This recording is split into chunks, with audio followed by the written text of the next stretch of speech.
Today I had the pleasure of sitting down with Jon Carr, veteran of the 25th Infantry Division, bourbon slinger and firearms enthusiast, alongside Mark Lancaster, owner of Squared Away Customs and co-host of the podcast Shooters Nation.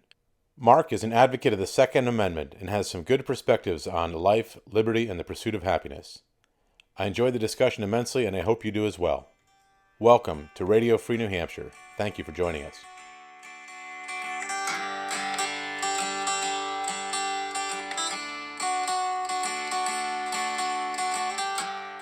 You know what I mean? Like, he brings me in just to have a co-host. The first thing, I was supposed to be a guest on the first one. He's like, this went really well. He's like, you want to just be on every episode and co-host with me? I was like, yeah, sure. And so we've been doing it ever since. But I think last numbers I heard were somewhere in the neighborhood like 10,000. Wow, that's fantastic. Yeah, it's reaching a core audience. Yeah, and so and we're rolling here. So what's the name of your podcast? Shooters Nation. Shooters Nation. Mm-hmm. And people can find that. I found it on everywhere iTunes, you can find podcasts. Facebook. Yeah, it's on Spotify. It's on YouTube. It's on Stitcher's the other one, I think. And then, of course, iTunes, yeah. I think I got hooked into it through you getting me into the Shooters Nation group on Facebook. Yeah, the Shooters Nation community is a Facebook group that we have that's been really great. A lot of interaction with guests and, the subject matter experts that we have on the show. They join the group, and it's pretty great because listeners have questions after the episode, and there's people there to answer them, so it's been pretty neat, interactive. I want you guys to get Pat McNamara on there sometime soon. Right. That'd be dynamite. Yeah. And what's your background that brought David to you? So I own a holster company in the firearms business. We do custom-made Kydex holsters, and I've been making holsters for about 7 years. Started the business about 6 years ago, and David was a good customer, a regular customer. So we started chatting and been connected for probably 4 years. He's been a customer, and then we just started chatting. He said, "Hey, I'm going to start a podcast. What do you think?" I was like, "Sounds like a great idea." He's like, "You want to be on the first episode?" I was like, "Yeah, absolutely. Never done it before. Let's do it." And then I kind of stuck, and now we're I think about 60 episodes deep. Yeah.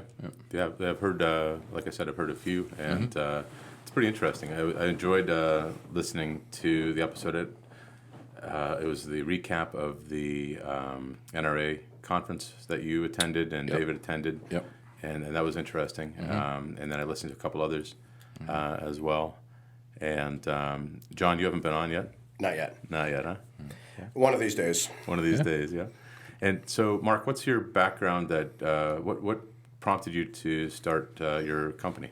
So I was kind of chasing a resume and a dollar sign as I was growing older and in some matter or form of sales. Whether I started in the car business, and my last sales gig that I didn't really love, but was pushing me in the wrong direction for dollars and resumes, was I was selling software in the healthcare industry, which is nothing I have a passion for at all whatsoever, but it looked good and it paid well and so on and so forth. And then kind of a buddy, mutual friend had a small gun shop and needed some help, and I jumped in there to help run that for a while. Took a bit of a pay cut, but I needed a break. I flew a lot. In like 2011, I think I had 110 flights with JetBlue. For the gun shop or for the No, for the software company, yeah. My office was in Tampa. I had a phone that rang in Tampa, and I live here in New Hampshire. You know what I mean? So I have to go cutouts. I had to go to Tampa twice a month for a meeting. You know what I mean? Just a ridiculous amount of travel, and I had a young daughter at the time, and it was just too much, and I didn't love it, and I had no passion for it. And when he made an offer to come run his gun shop, I was like, well, that sounds really awesome. It sounds like something I absolutely have a passion for, and yeah, it's a pay cut, but man, it sounds like a great time. So decompression at least. Yeah, worked out a deal and went in and did that for about, I think it was like 13, 15 months, somewhere in there. And, it was time to part ways and do something different.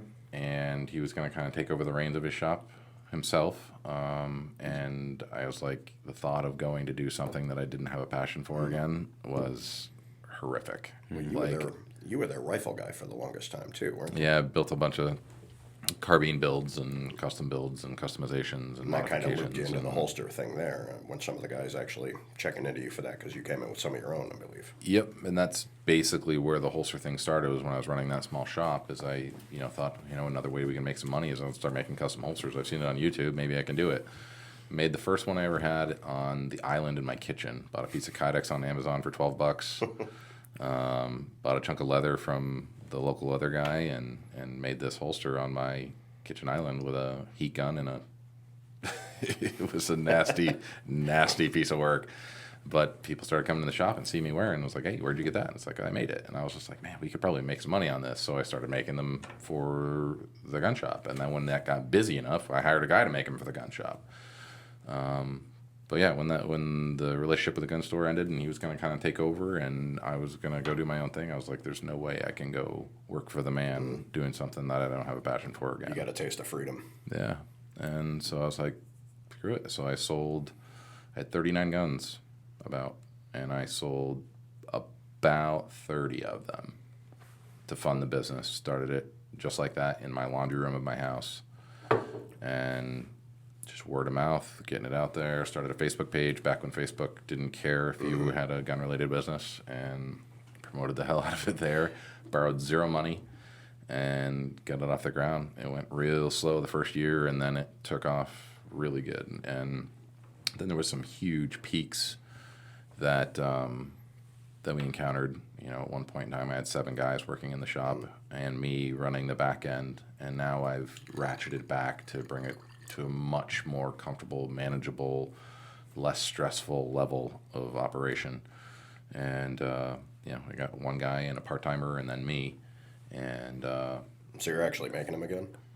no, or are you just overseeing? I'm still doing just the business side of it. I have, my right-hand man, Corey's in the shop, and he's making, 99% of what goes out the door. He's got his hands on from start to finish. I don't know. You still owe me a handcraft.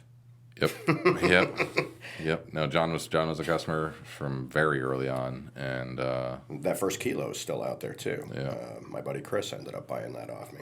yeah, it's scary to look back at some of the old gear and some of the old pictures. It's like, ugh. It's like, think about, like, do we take those pictures off social media? Like, they look bad. The product that we made back then, it's just a completely different animal. But, Well, when you guys were running against that leather type background, that started looking better, a little more professional. yeah, Before you did the white box. yeah. Quite a array of choices now. When you go onto your website, you've got, custom printing, all sorts of different textures and patterns. And actually, in the attempt to trim the fat a little bit and speed up the lead time and reduce the man hours, we've trimmed out, for instance, the custom prints. Mm-hmm. That's something that was, I was having to do Photoshop on 30 different projects a month. You know what I mean? It was just like a ridiculous amount of time. And was it really that big a request anyway? It was very big. Really? Yeah, we did a ton of it. Because for the listeners, all you need to do is send me a JPEG, and I can have it custom infused into your plastic holster. And it's not something that will wear off or scratch off. This is infused into the material. There's still out there today, whether it was, a lot of, USMC down the side of your holster, or American flag, or We the People one. Still got my 25th. Yep. Still gets a lot of use. Yeah, your strawberry. Yeah. Yep. No, anything you wanted, we could put it on there. We did it, album covers from rock bands, and like where it got a little sticky is copyrighted stuff because infringement. Yeah, but yeah. So it's kind of interesting because everybody that's in business seems to want to grow, and you just want to get bigger and bigger and bigger. But that wasn't your real ultimate goal, and there's a huge market for this. Mm-hmm. You said for the custom work that you don't really enjoy doing. It's not that I don't enjoy it, and it's not that I didn't want to grow, because I really did want to grow, especially in the beginning. I wanted it to be the biggest bag. I wanted to make a ton of money on it and love what I was doing.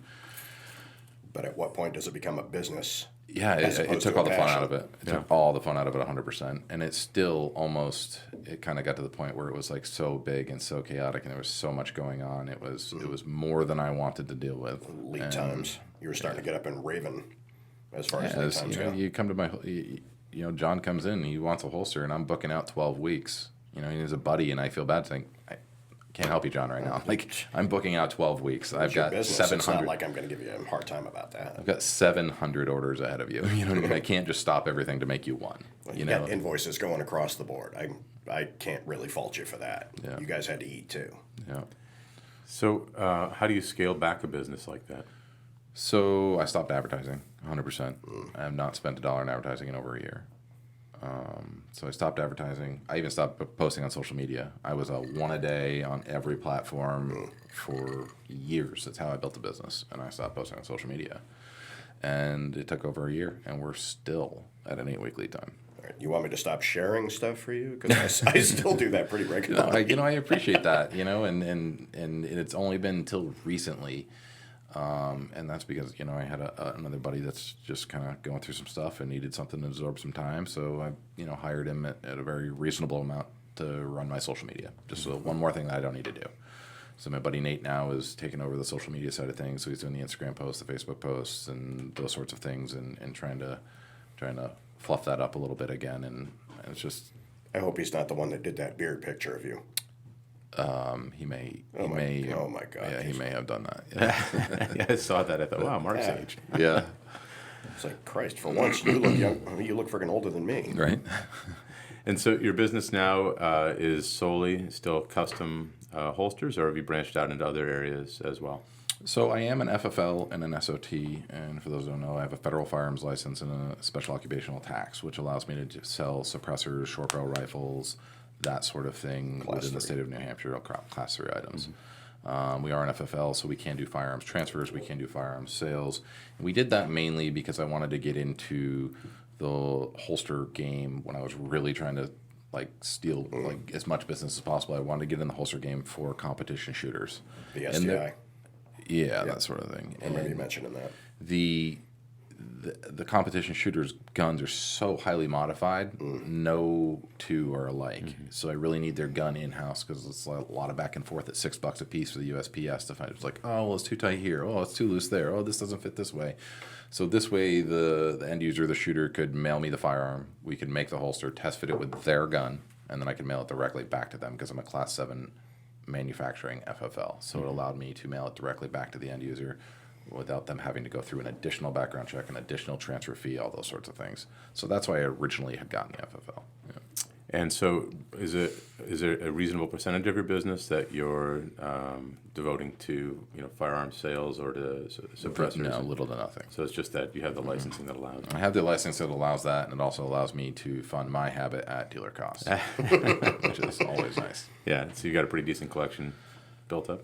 Yeah, I mean, people pick on me all the time because I obsess about a build or a new gun or a new firearm that I want, and I think about it, and I the ones that I'm building, I'll obsess down to the pin, each pin and each spring that's going to go in. This is going to be the latest, greatest, and I get it all done. It's like, well, there it is. I'll go shoot 10 rounds and be like, yeah, I'll sell it, and I list it and it goes for sale. Yeah, at least you and I have a difference on that. Yeah, I obsess on the 1911s, but I keep the damn things. Right. So, I mean, I've got a collection. I wouldn't say it's not. I've sold a lot of guns over the last 6 years, that's for sure. Yeah. So where do you see the industry going with the possible changes? I mean, everything changes dramatically now with shifts in politics. If one party, one leader takes over, we've just seen this with this administration, just dramatic changes across the board, regulations, healthcare. I mean, just really not a whole lot with firearms yet, but potentially there's been talk of a national carry license. Well, the connection to healthcare on that as well has become kind of a prevalent thing. Especially in Washington State. Yeah. Well, even around here now, you go in to bring your kids in to have them looked at. And, doctor might let slip, oh, you have any guns in your house?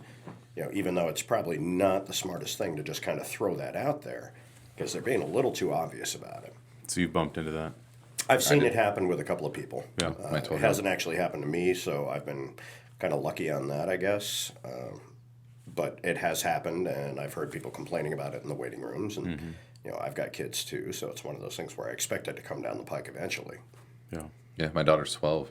Her last checkup was like, how's this doing? How's that doing? Do you, tell me about this? How's school going? Do you have any firearms in your house? Like, it wasn't subtle at all. Like, are you afraid at any point in time because there are guns in your house? That kind of stuff. It wasn't that question for me. I heard that one twice, and that kind of bothered me. That was right out in the freaking waiting room.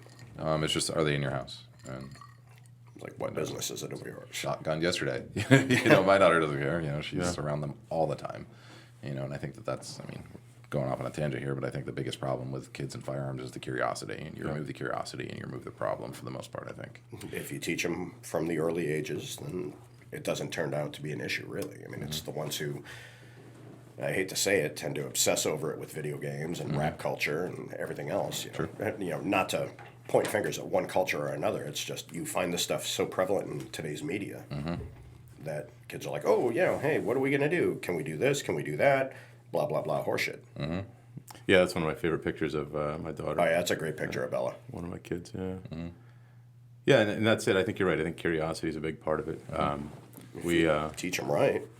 We raised our kids in city limits, so you can't shoot on property. When I grew up outside of city limits in Vermont, and you could go out and shoot every day if you wanted to. Nobody cared. But yeah, this was actually up at the range in Thetford. I don't remember how old she is there, but that's a 357. Yeah, looks about maybe 11 or 12. Yeah, I think so. And so she grew up around them, and she, no expert, and the other kids did too. They've all been out to the range, and then one of our kids, who's 22, lives in Arizona, and he actually I ordered a. Yeah, I was gonna say we sent him a holster. Yeah, we sent him a holster, and he just picked up an AR-15, and it's it's one of those things where I don't live with him, so I'm not there to talk to him about the rifle, and he didn't grow up with an AR-15 in the house, so he's got to learn on the fly as opposed to someone there who has experience teaching him. Yeah, so I'd be more comfortable, of course, if I was there and could see how he handles it and teach him more about it. Yeah. At the very least, start him off the way Uncle Sam taught you.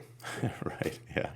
And then throw everything out the window and teach him how to really do it. Yeah, right. But yeah, so that's that's one of those things where it's for me, it's kind of I go back and forth with him buying an AR-15. It's a big responsibility. Yeah, it's a great product. Yeah. But I'd love to be able to be there to see how he handles it and teach him more about it. Yeah, a good Christmas gift would be a nice one-day class or something. I thought about it. I looked into some of the schools. Look down at Gun Site. He's right there in Arizona. Yeah, some of them don't have one-day classes that I could find. They're more 3-day. Yeah, they're more, and he works full-time, so we'd have to figure out how to work that in. But I agree. That was something I looked at when he was talking about buying the pistol. I've done Gun Site twice, and they're worth it every time. Yeah. They're not as expensive as some of the other ones, like, what's his name, Piazza up in Washington. Ignatius Piazza. You think he's the one that taught Mark Wahlberg for shooter. Or, Clint Smith. He's one of the best friggin' trainers in the country. But you got to have the time and the money to be able to afford him. And while he's worth every penny, I'm not sure I'd be willing at this point in my life to throw that kind of money out there just because, that's a mortgage payment. Sure, yeah. But yeah, I think the idea of a class, that's a good thing. So everything can change in this industry really on the whim of politics, or at least that's how it's sold. But if you look at the last 8 years where we had a Democratic administration, there wasn't, in my understanding, not a whole lot of real new regulation that came out of the gun industry, was there? No. There's been more since we've had a Republican in office, frankly. I mean, the bump stock ban was pretty significant. I mean, well, what the response to that was for anyway. Yeah, I mean, even though it's an item that I could give a shit about. I think it's ridiculous. I think it's a stupid waste of money. I think it's a very silly thing to own. Very sloppy. Never had any interest in one. I've tried it once just to say that I've done it. It's for people who've never done time in the service to actually feel like they've done time in the service. Yeah. Because at that point, it's like, they run full auto all the time. No, we don't. Very rarely do we run full auto. You get one round on target and the next two are up and to the right, unless you bear down on that thing. So what's the purpose? You're wasting ammo, you're wasting money. Yeah. You're wasting civilians if it's bouncing over their heads. Jesus. It's a complete... it's useless. It's very useless. I mean, so is full auto. I mean, you go to the range and you shoot a full auto MP5. It's fun once, right? It's like, if you have a suppressor, maybe you can actually hold it down. But for the most part, it's up and right every damn time. Right. 4 seconds and you spend $30 and you didn't hit your target well. Right. It has its place, and I think the place is not for the gun enthusiast or the gun guy, really. Yeah, what was that line from Young Guns? Best $5 I ever spent? Same thing. Similar, at least as far as bopping a round of dimes down your barrel in a shotgun. Oh, I gotcha. Yep.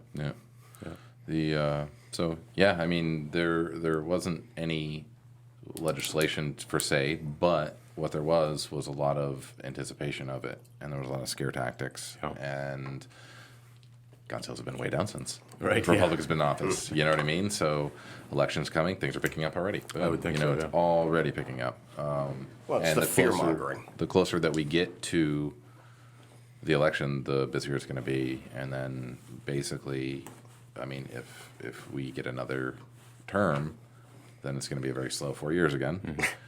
But leading up to it, it's going to be very busy. So, and then that's going to be a deciding factor of what's going to happen right after. You know, is it going to be crazy for another 4 or 8 years, depending if we get a Democratic, in office? We shall see. It was the same thing around the sunset of the ban. Everybody went bug shit over that. Well, let's buy this and this and this. It's going to be cheap. Woo! And then we can turn around and sell it. I was running that gun shop when Obama was talking about, shortly after Sandy Hook, and there was all of that fear. And PMags, which are $9 magazines, were selling for $100 a piece. And there was never any legislation, ever. And They're down to like 15 hundreds and now. hundreds and hundreds of thousands of them were sold at $100 a piece. And now they're like $10, $11. Well, people And they on have the been for forum years. boards were doing that too with Glock magazines. What, $200 per for a 15-round 19 mag? Jesus. Yeah, the pre-ban mags especially, yeah. But Especially if they had the markings on them. we are seeing now more state laws being enacted as opposed to federal. I mean, California, Vermont, the magazine ban, right? High capacity.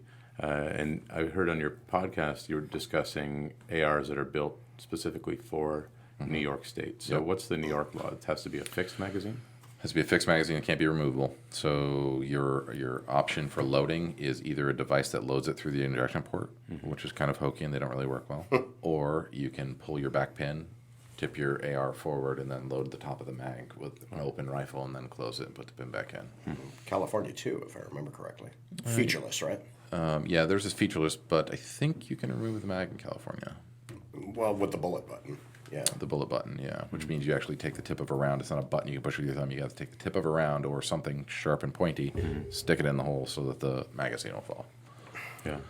So you have more state regulation than nothing. The thing about it is, it's really just tactics from ignorant people that don't understand what, why, and how these things are happening. Like that shoulder thing that folds up for Elizabeth Warren.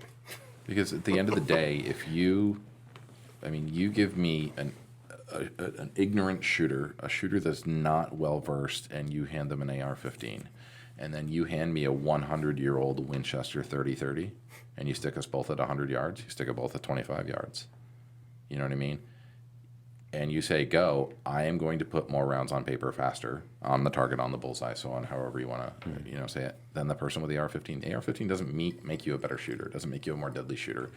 It's just a tool. And the tool is it's all on how you use it. You know what I mean? If you don't know what you're doing, you're not going to be successful with it, just like any other tool. Just like a wrench, just like a pen.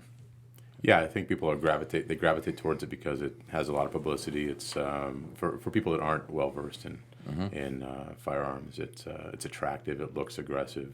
They're relatively inexpensive.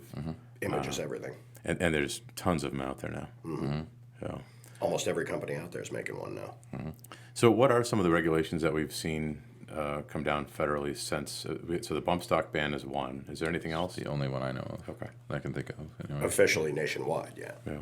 And any movement at all that you've seen on a national carry permit? Not that I put any weight behind. I mean, that would be great. I mean, I'd be a little frustrated because I've taken a lot of time and money to get permitted, and I think I'm at 38 states right now. Oh, really? Yeah. It's like movement backwards.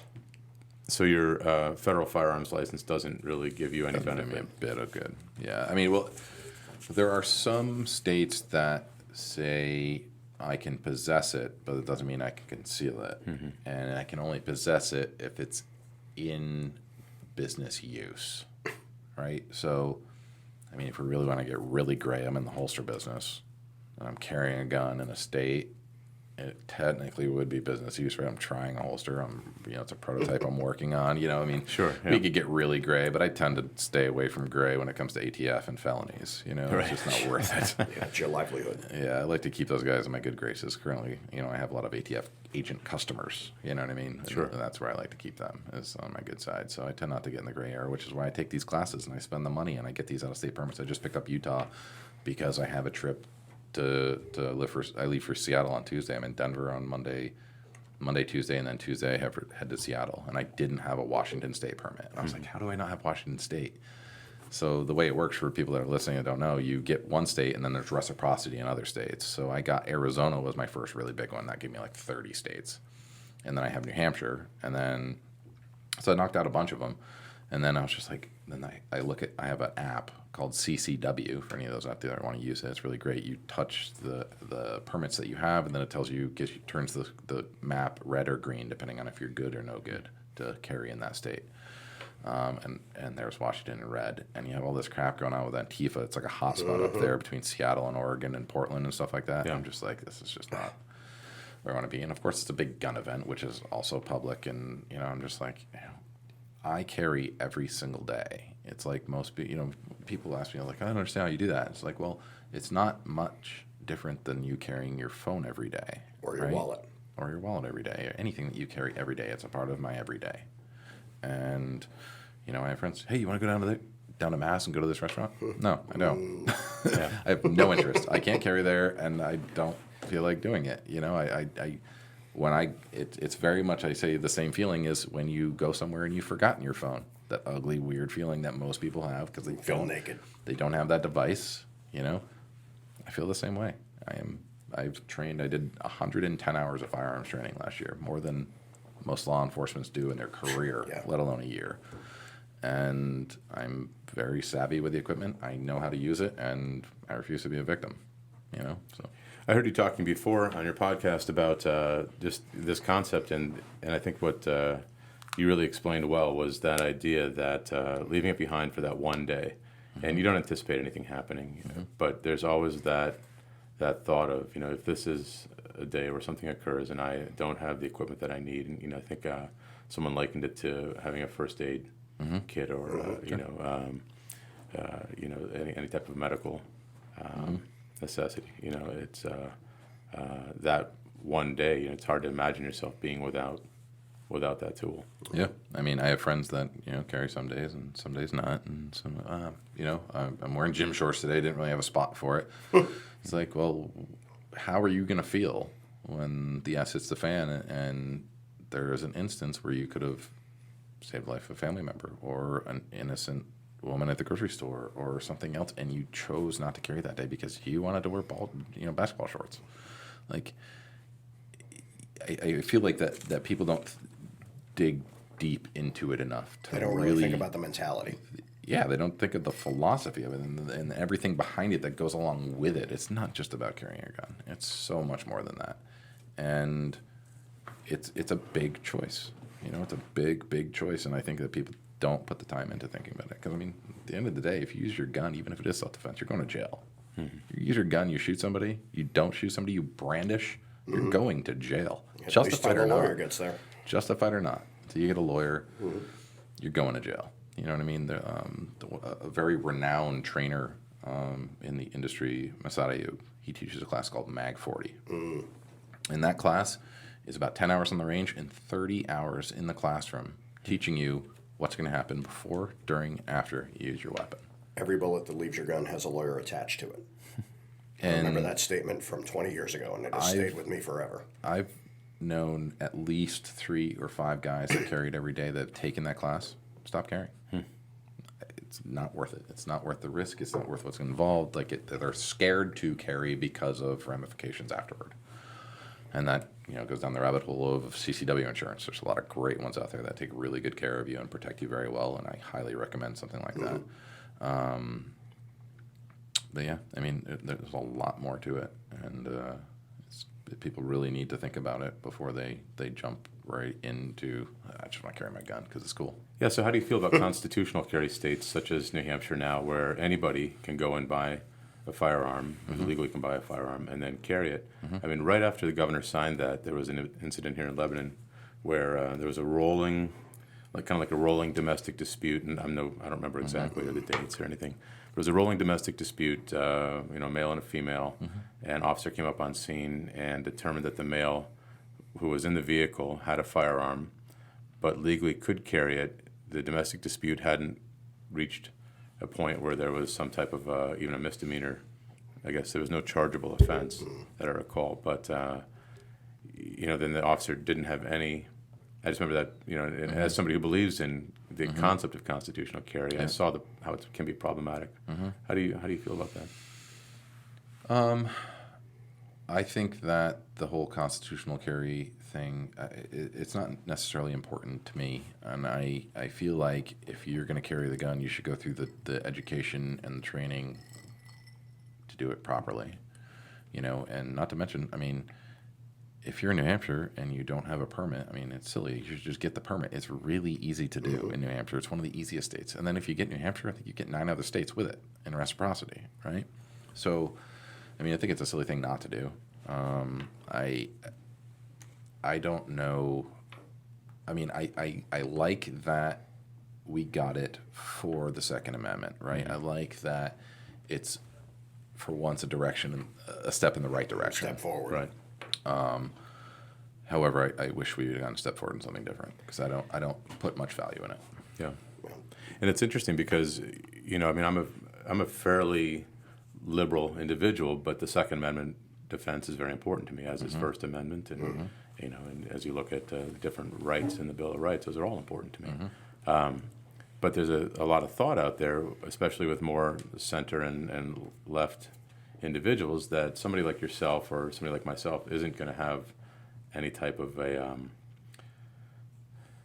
pragmatic approach to constitutional carry or any type of gun regulation. That I think that one of the things that happened with the NRA over the years was that they really hammered home the thought that any regulation at all is a step towards confiscation of firearms, and therefore, if you're pro-Second Amendment, you cannot accept any level of what people call gun control or firearms regulation. And I think that for me, that's improper, because I personally, I have a concealed carry permit. I also practice daily as well, and nobody knows that that I work with. Nobody has any idea if I'm carrying or not, and that's the way it should be.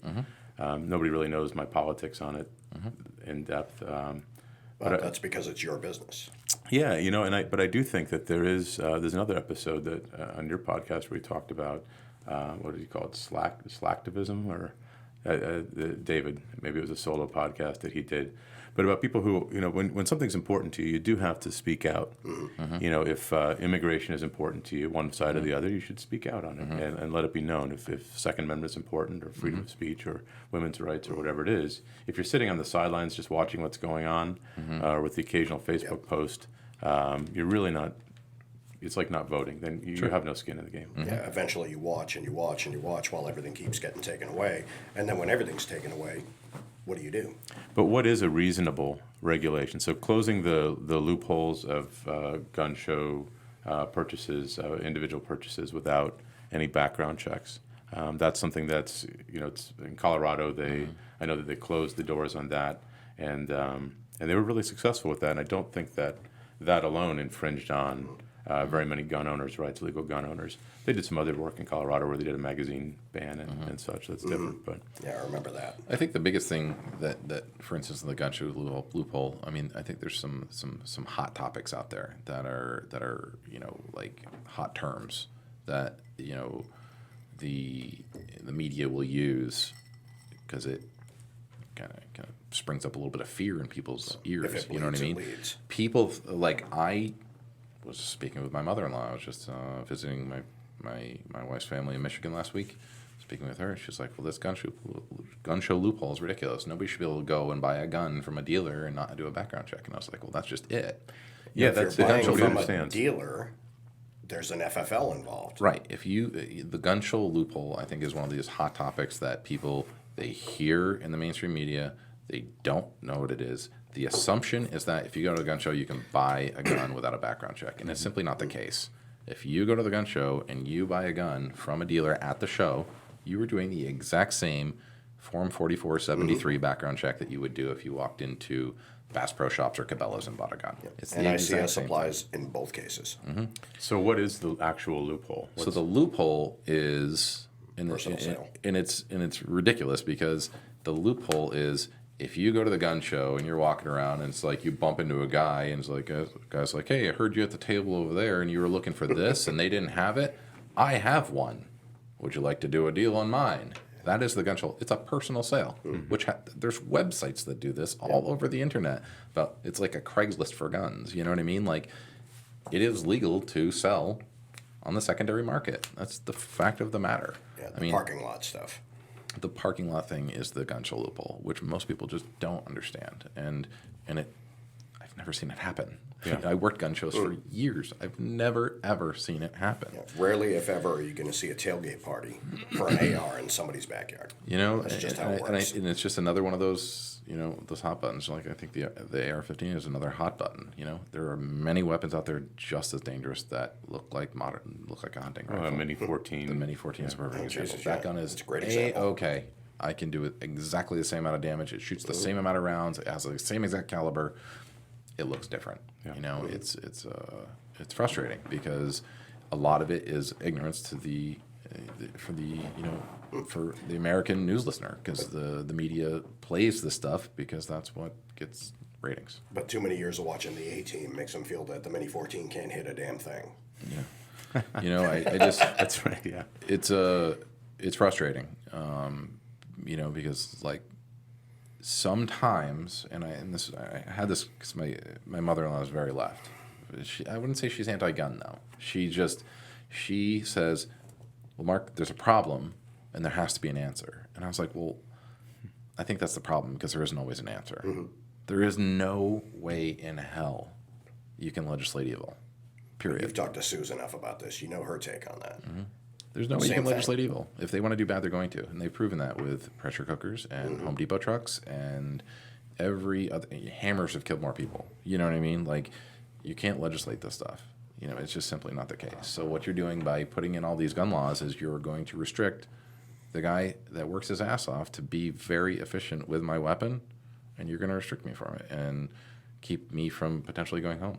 And the guy on keep the me corner. from potentially bring my family home safe or protecting somebody, in an instance. And bad guys don't follow laws. They're already willing to commit murder. Why wouldn't they be happy to break a gun law?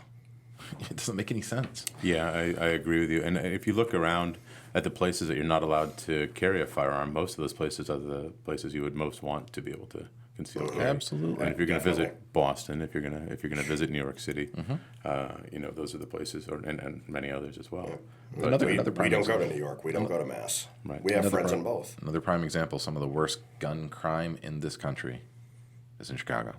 And it's the tightest gun law state in the country, period. Yeah, I do worry that with some of the candidates that are running for the Democrat nomination for the presidency that have really tied themselves closely to gun control. If that candidate is their nominee, there are a lot of one-issue voters that would not vote for that candidate. And and I look at myself, and I don't know if I'm one of them. Eric Swalwell just dropped out of the race. But when the first time I was saw reading him, up on that. yeah, but the first time I saw him, he was on Bill Maher, right? And they were talking, and a lot of what he had to say would be decent. I mean, we've got families, we've got things that are important to us, and if the guy were to become president, there are things that he would do that would benefit us, and there are things that he would do that we might not agree with. But that's living in America, that's living in a democracy. Until But then he tied himself to confiscation, and it really came down to forced buyback program. And I'm not going to vote for a guy that's going to say this is what I'm going to do as president. And so Hitler I'm tried the thinking, same thing. I'm thinking, but here's a young, charismatic guy that could draw a lot of attention, could draw a lot of people to go out and vote for him. And if he were to become the nominee, I don't see myself voting for him. And I'm not a fan of Trump. I am definitely an independent. I have voted for Republicans in the past. I've voted for Democrats. And I'm not tied to either party. But, there are things that are problematic in this administration the reason that I believe in the Second Amendment comes down to a lot of what I see in this administration. It's I think that you can go pretty deep on that. Absolutely. But yeah, when you look at it, I'm glad Swalwell dropped out of the race. He was one at 23. Now went down to 22, but it's back to 23 because impeachment. I forget his name. The guy that's he's been advertising on TV for the past year about impeaching Trump. Anyway, he just jumped in as a Democrat. So, but yeah, I'm glad to see him out, and I think that it would be really ignorant for the Democrats to put somebody in as their nominee who's going to take the single issue voters that might support them on health care, might support them on immigration policy, might support them on other issues, but will not vote for them because of their stance on gun control, confiscation. I made it a point to research some of this stuff as well, and I mean it dates back to how we ended up with the Second Amendment in the first place, and it dates back to the English Bill of Rights in 1869, with James II essentially confiscating all arms and means of defending yourselves from, and I hate to say it, being one, the Catholics of that time. They were essentially making victims out of all the Protestants at that point. So, at that point, it was a parliamentary thing that ended up rescinding the whole deal. And do we really want to have one person in charge of this? Or do we want to have at least 5 or 6 people to step back and go, maybe we should rethink the way you're going in this direction? And unfortunately, we're not really making headway on this right now. Yeah, I mean, when you look at the origin of the Bill of Rights, and when you look at the Second Amendment alone, there's a lot of depth to it. I've spent some time reading the Federalist Papers and Washington's Farewell Address, and I'm by no means an expert, but just trying to educate myself and looking at the term militia. And when you read the Second Amendment, I don't want to butcher it, but a lot of people argue that the idea behind the Second Amendment is that so folks can have a weapon in case they're called up to participate in the militia. But if you read a lot of the publication at the Times, individuals are not responsible for providing a firearm if they were a member of the militia. It flat out says that in our Constitution that the federal government is responsible for arming and training the militia if they're ever called into federal service, and the states are responsible for arming and training the militia at state level. There is a flip side to that, though, yeah. And I believe it's actually covered in a couple of different cases. In 1876, you had United States versus Cruikshank, you had Presser versus Illinois in 1886, and U.S. versus Miller in 1939, and most of them at that point, they essentially quoted the contribution to the common defense of the state and the individual. Right. And that's something that seems to have gotten lost in the translation. If it's the individual right to keep and carry arms in case of confrontation, does it fall to the state or the individual to selectively or electively arm the individual for protection of state and self? Well, I think if they're participating in the militia, I mean, the Constitution spells it out, and then there are other documents at the time that talk about who's responsible for maintaining the militia. Mm-hmm. But this falls more under the terms of regulating individuals. But I would argue that when you look at the actual Second Amendment, the idea behind it, you can read it 2 ways depending on how you interpret the comma. It's the right of the individual to keep and bear arms because of the fact that they need to be able to avoid tyranny at the state or federal level. And when you go back and you look at the history of the idea of the federal government maintaining troops, and once again, I'm no expert, no historian, but just in reading a little bit, one of Washington's concerns was that the federal military body, a standing army, is going to be used inappropriately. Too big. Yeah, it's going to be too big. It's going to be a draw financially, and it's going to offer the potential for a tyrant, somebody who's corrupted, to use that standing army to influence individuals or the state. And so when I read the Second Amendment, I read it as it's the individual's right in order to protect themselves from tyranny. Right. That's how I read it, not to participate in the militia. That's where most of these cases come into play. because they have determined in every one of them that it falls down to the individual as opposed to the state. This is about preservation of, as it was said, life, liberty, pursuit of happiness, and all that.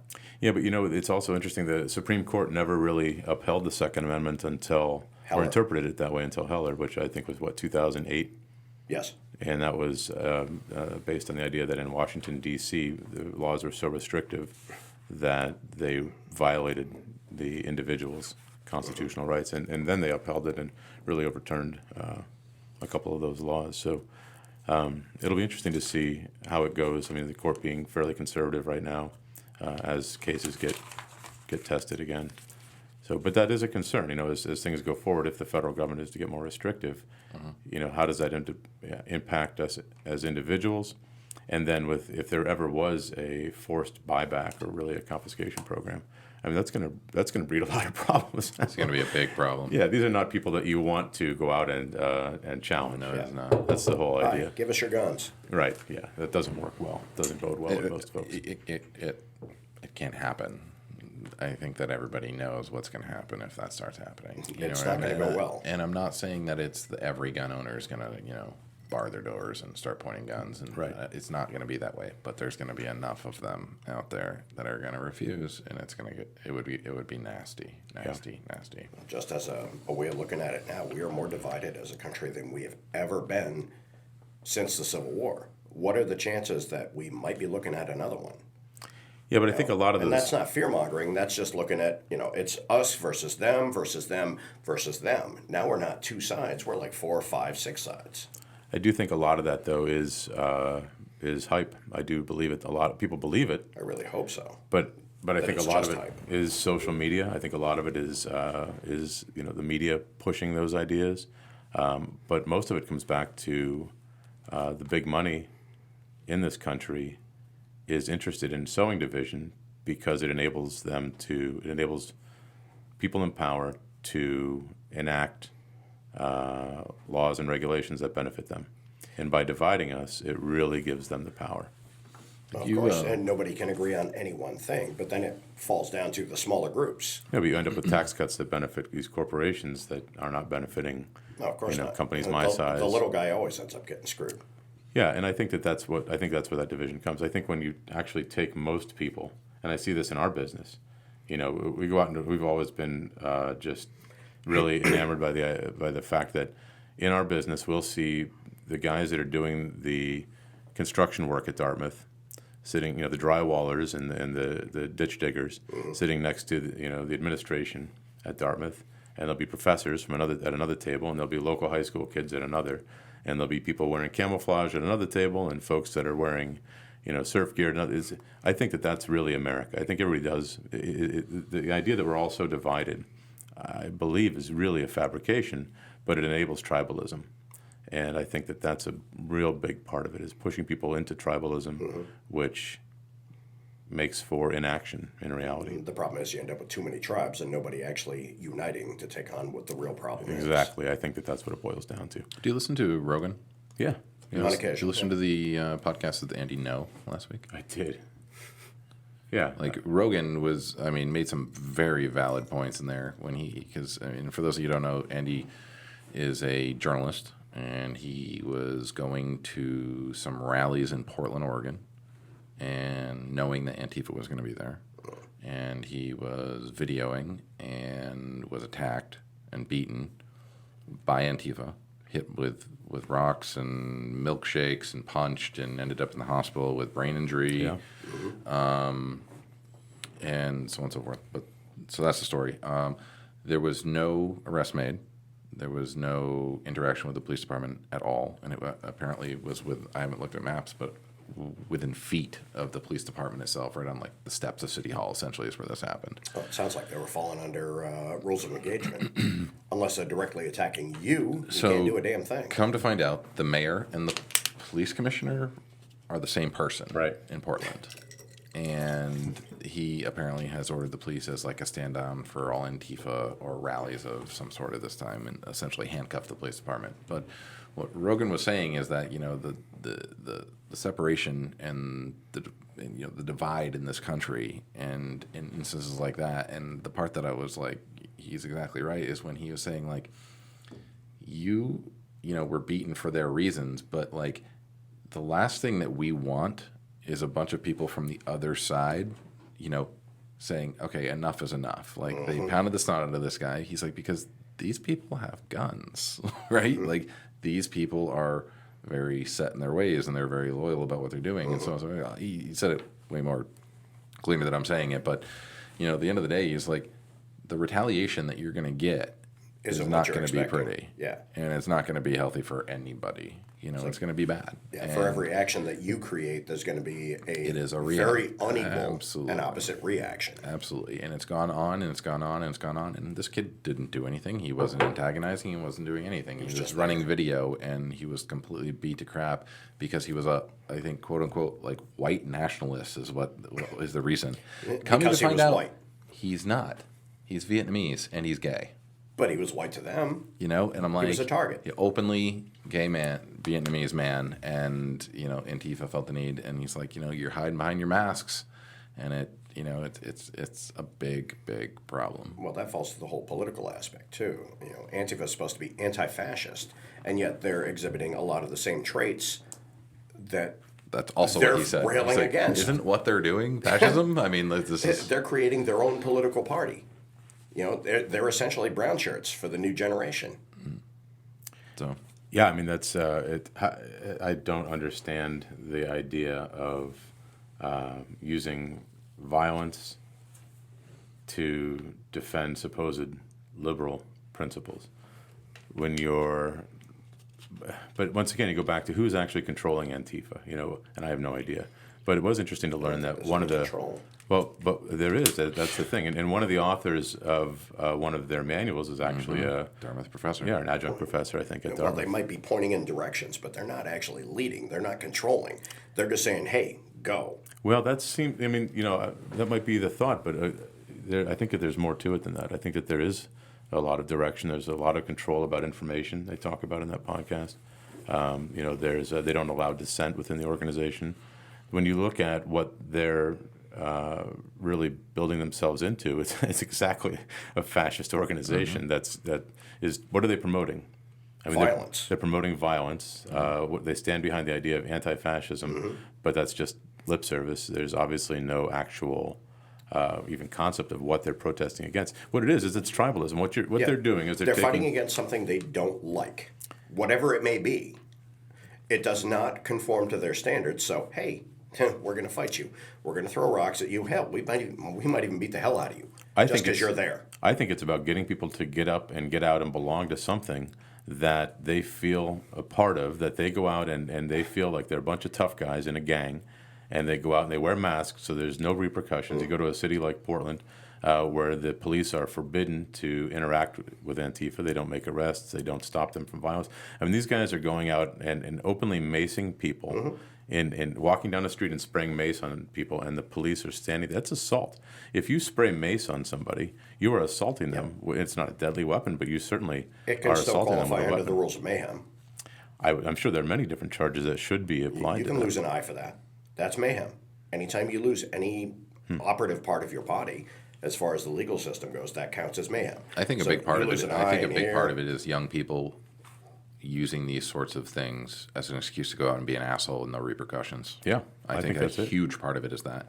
And another thing that I never really thought about much, and Andy brought it up in that conversation, is that, yeah, there may be a crowd of 1,000, there may be 15 that are doing these beatings and so on and so forth, but everybody else wearing a mask is a part of it. Because Followers. not only, they're not necessarily following, but they help it disguise, because the beating happens, then boom, they dive into the crowd and they're just another guy in another black suit with a mask on. You know what I mean? And that's all part of it. It's all in the manuals, so to say. So, like, you show up wearing this because it helps the people doing the bad disappear and hide in the crowd. Yeah. You know what I mean? To say it kind of falls back to Klan. Same principle. You're hiding faces. Nobody knows who's doing what. One is certainly no better than the other. Exactly. Yeah, it's pretty scary. And to think that, you know, they market material. I mean, you can buy shirts, you know, and so they're Amazon. pulling people in. Right. Well, it pulls people in, and it gives them something to belong to, which I think is one of the biggest problems that we've come to as a nation. But you know, people don't know where to go and what to belong to, and I think, you know, and and this isn't an original idea either, but when we lost the Soviet Union, we lost that great common enemy that sort of united everyone. Yeah, there was no focus. Well, now there isn't. Now there's, what do we stand for? Oh, that, and that. But what do we stand for? Who are our allies? It's a lot more fluid today than it ever was, as for me when I was growing up. I'm not sure fluid is the term I'd use. Ambiguous, maybe. Definitely ambiguous, yeah. There's less a sense of actually caring about what you're going for, what you're aiming towards. Hopefully that you're going to bring your family into. It's just, at least in my case, and I can only speak to me and mine. We just want to make it to the end of the line and be in one piece. Yeah, and I think at that, coming back around to where we started, a lot of that comes back to the idea of why. I mean, there are different reasons why people want to be able to own and carry firearms, and a big one is that you want to be able to just protect your family, whether you're out and about or whether you're at your house or your place of business, and that's one of the reasons. Hunting, of course, is a big reason why people want to own firearms. We need to eat, and it's a tradition.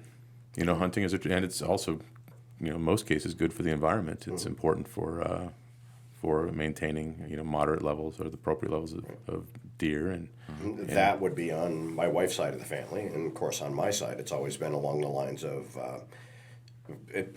at least for 5 to 6 generations, we've always been in the sheepdog role. So it comes down to no matter what happens to me, my family's going home tonight. So what do you do about that? I mean, hey, you're going to take this away. Right. You're going to make sure that I can't protect my family because I can't fit a cop in my holster at the end of the day. I'm going to be a little smart-ass on that, but the fact still remains, the police are a reaction force. They are not proactive. They are reactionary. So what are you going to do until they get there?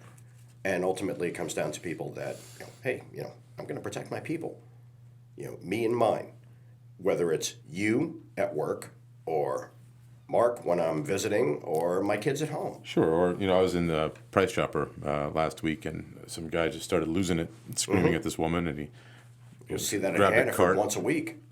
Grabbed a cart and shoved it at her. And I think they were 2 homeless folks that I've seen her there since. I haven't seen him there. But, and immediately you start thinking, I mean, I wasn't going to obviously shoot the guy, but I'm thinking I'm going to help that woman avoid getting beaten. Trying to get your loved ones out of the way and then concentrate on the threat at hand. In this case, he stood down immediately, and but obviously somebody was mentally unwell. He stood down immediately, and but it was a very violent moment. And if it had continued, and that's something that whether it's somebody you're with or whether it's just another person that's there. And how much have you played that out in your head since? A few times. Well, I immediately set down my groceries and you get ready but then and the third reason for people wanting to own firearms really is just for sport. You were talking about competition shooting; it's enjoyable. I mean, it was an Olympic sport. I think the biathlon is currently out, but maybe it's back in. I don't know. But they still run rifles in decathlon. There you go. Okay, decathlon. Yeah, and plus the USPSA, IPSC, almost every shooting competition known to mankind, whether it's televised or otherwise, which is growing rapidly these big time. days. Good. I mean, Christ, they're on AMC. You've got shooting competitions on regular cable TV now, as opposed to the Outdoor Channel or Sportsman Life or whatever the hell it was. So it's starting to make more of an impact now, at least in more of a media-friendly way.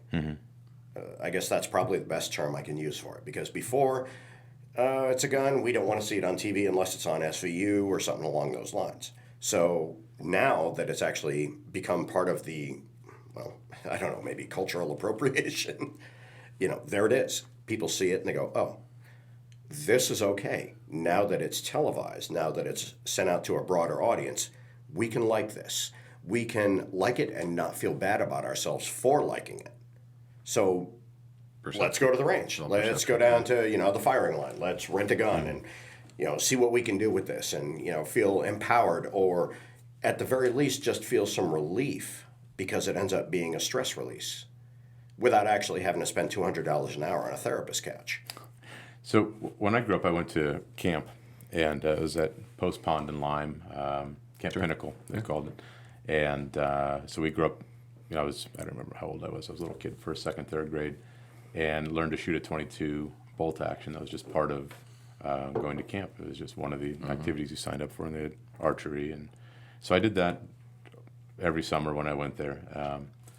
But how do people who don't have access, and I don't think that camp's gone, and I don't know what else is out there anymore, but how do people who don't have, maybe don't own firearms themselves, but how do they get their kids involved in shooting today? Are there organizations that are accessible? So I'm the vice president of the Enfield Outing Club, which is over in Enfield, New Hampshire. It's a small outing club. We have a 90-yard range, very safe, nice berm, protective sound barrier, and that's a great place. We have a youth shooting team there. And so anybody can join? Anybody can join the club. It's like $60 a year, unless you're part of some pro-gun organization, and you can prove that. Then it's, I think, $50, and then it's $30 a year to renew. And then the youth thing is pretty awesome. We got a team that does really well. They shoot 22s, and they travel all over New Hampshire and shoot competitively. And this is long rifle and pistol? Or? Long rifle only for the youth team. Okay. The range is open for all types of shooting, with the exception of aerial targets and no machine guns. It's an ordnance thing in town that we've decided to. I mean, it's not a law, but we've decided that that's what we want to do for the year. We don't want to run full auto. I mean, it's silly anyway. But it's a small club. Not a ton of members. We have a meeting once a month. It's a tightly run club, and we're doing really well. It's really good, and that's another thing as a vice president. A role that I'm trying to take on is to get better optics for the club. Right, so I'm changing the logo. I'm trying to get it more of a community thing. We're gonna do some archery stuff. We're gonna do some, have it open to maybe like Cub Scouts or Boy Scouts to use the club. Sorts of some things like that. Like we've closed it down for firearms shooting Mondays and Tuesday mornings, so it's only archery on those days. We did some hiking trips. We're doing a town-wide yard sale. If you want to sell stuff, you just bring it to us and we'll sell it for you. A little more community action. Yeah, a lot more community involvement. And it's more of an outing club than just a shooting outing club and just a shooting range. Yeah. And then every year we do an older member. His last name was Clough, donated a trust to the club, and every year we get about $4,000 in this trust. And I think it's November it's done. No, maybe it's before the October or something like that. And we have $4,000. We take that money, and his wishes were to throw a Christmas party for the kids every year. So we rent the community building in Enfield. We open it up. We go buy $2,000 worth of gifts. All you gotta do is show up. We feed you. We give you drinks. We have live music. And your kid can pick a gift, and there's some of the kids dance, and there's a Santa there, and so on and so forth, and we do that. So yeah, I mean that's one thing. I mean, you guys have something to do with Live Free or Die shoot too, right? No, the club doesn't have anything to do. That's I didn't know if that was a club thing or not. So that's another club. So yeah, the Cheshire County Fish and Game Club, which is down near Keene, New Hampshire. That's another type of club. And so yeah, look, I mean, locally. Search for firearms clubs, outing clubs, shooting ranges, that sort of thing. And if they're not the ones that are doing it, there will be people there that will know. You know what I mean? That's the best way to search. You mentioned the club in Keene. They have a long distance range too, don't they? Yeah, they got 800 meter. 800 meters. That's pretty substantial. I'm headed down there. I'm gonna start doing a Thursday night shoot there because I just sold basically 10 guns to build one very, very, very, very expensive, heavy, long-range precision bolt gun. 6.5? And nope, 308. Ooh. And so I built this thing, and I want to be able to see what I can do. So there's some guys there that know what they're doing, because unless it's a pistol or some sort of a carbine, I don't really have a clue. Yeah. So I got a very big, very fancy scope that I don't know what it does. You know what I mean? Like I'm the same boat, man. I bought a Ruger precision rifle and a beautiful scope to go with it, and I have no idea what I'm doing. Yeah, but it's nice. It's fun. Yeah, it's a 1,600-yard rifle. Yeah. So that's fine. 1,600 yards to shoot on. You're good. So I'm gonna go down to Cheshire Thursday nights. They're doing a long range. They have a long range thing. It's like $30 a night. You jump in there, and a bunch of guys can teach you what you're doing. Oh, so it's educational at the same time. Yeah, that's really cool. For $30 I think it's like $30 a session, or even close to that. I mean, that's well affordable. They're not there to instruct you, but they're there to shoot. But they're happy to help. Yeah, right. Yeah. Inevitably, you end up with 2 or 3 people there that will be willing to help you out. Sure, absolutely. So the alternative in New Hampshire is the SIG range, right? Mm-hmm. They do a long distance. Yeah. And have you done any classes with them? I've not done any classes of SIG. What is their final length as far as distance goes. SIG? Yeah. I don't know. It's long. Pistol range has been done numerous times. Rifle, not so much. So I don't know if they go beyond 1,000 or Yeah, whatnot. it's beyond 1,000. Okay. Yeah. Yeah. So I know somebody who actually wants to get into that, and They I'd have like to they at have least be able to they have pass along snipers to from them. around the country coming to train at SIG. Sweet. It's over 1,000. Wow. Yeah. Yeah, one of the kids that I used to coach in lacrosse went to sniper school about 2 years ago, for the Army, and did well. So I was going to bribe him to go out with me and just show me the basics. Is that Benning? Sniper school? Yeah, I think it was. it's Yeah, Fort Benning. Yeah. Yep. Because I was down there. Yes. My company sponsored the Best Ranger competition, and we've done that for the last couple of years. And last year I went down to Benning, spent a week there, and it was pretty Benning sweet. is unique. Yeah, it was, got totally lost inside that base. It's a monster. Yeah, I've never been to Benning. Massive. I went to others, but never that one. Yeah. But yeah, I remember driving by and seeing the sniper school sign. I was like, I'm going out there. Like, that looks like the fun place to And be. the next step up from that is JFK Spec War at Bragg. Once you check into that, you don't check out. Yeah. You know, that is a whole different animal. That's like Jack Silva. Yeah. So you mentioned a few minutes ago about the NRA or other pro Yeah. gun rights groups. So if somebody someone who would have trouble signing up for membership at the NRA because of politics and all of that, what other groups are out there that you know of that are available to people to? I think it's New participate Hampshire in? Gun Rights Coalition, I think. I'm horrible at remembering things. I think it's New Hampshire Gun Rights Coalition, something like that, which is a New Hampshire-based one. And then there's a couple other national ones. You remember, John? One of them is GOA. GOA, that's it. Gun Owners of America. Okay. Yep. GOA, that's, I think, probably the number 2 within my circle of gun dudes, which is probably 1,000 strong. You hear GOA. There's another one out quite a of bit. either Detroit or Chicago. It's called Pink Pistols. Oh, They yeah. deal primarily with females and alternative lifestyle. Yeah. Yep. So Jeff Bluevman, who is a buddy, he is a big shooter, and he's a big part of the Pink Pistols and gets a lot very involved with them. Another one is Tatiana Wetlock pushes it. Man, I'm not good at this, remembering names.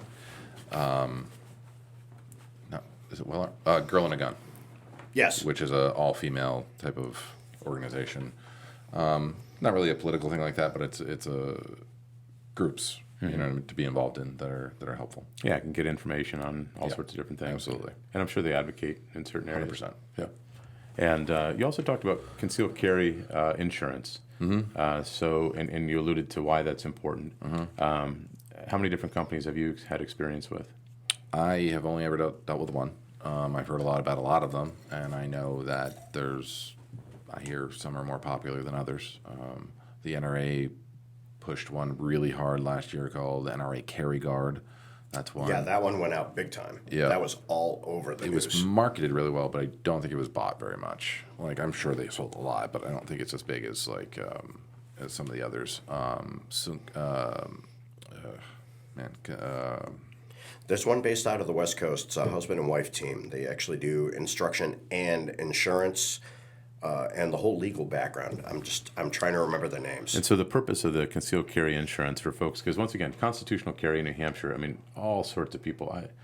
I remember one of the guys that worked for us, somebody that I never would have in any way felt comfortable being around, ran right out and bought a pistol because people looked at him funny when he was walking to work.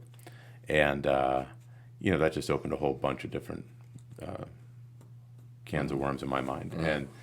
But for somebody out there that has no training, that has no background, that runs out and buys a pistol, do you think they can just sign up for these Yes. concealed carry? Sure, yeah. Really? Yeah. Well, as long as they're legal, yeah. Well, I mean, everybody's legal in New Hampshire unless you have a misdemeanor Well, that's domestic or a felony. Exactly. And if you don't have anything that shows up there, there's still the mental health thing to worry about as well right now because we haven't quite regulated that. Yeah. Anybody who wants to sign up for training can, as long as they can afford it and they can prove that they are legal. It's the same with gun sites. Clint Smith, ICE, Ignatius Piazza, all of them. You're Masada talking Ayub. about training. Yeah, as far as training institutes where you can actually go and learn how to be a better shooter, how to actually be not just a shooter, but I guess for the better way of putting it, maybe a sheepdog. Mm-hmm. Yeah, I mean, we're talking about people that are going to be carrying a gun on a regular basis. If you weren't going to, you wouldn't get involved in this.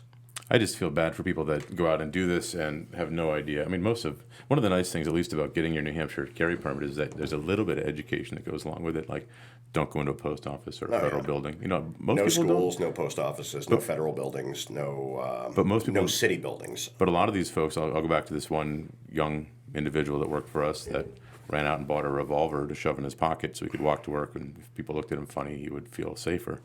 I mean, there's no way that this kid In the Upper Valley. he wasn't violating a law here and there. I mean, there's just no way. I mean, he had no concept of what he was doing. Mm-hmm. He went out, bought a revolver, put it in his pocket, and walked to work. And at least when you get it, when you were required to have that carry permit, there was an educational sheet that went along with it. Whether you read it or not was up to you.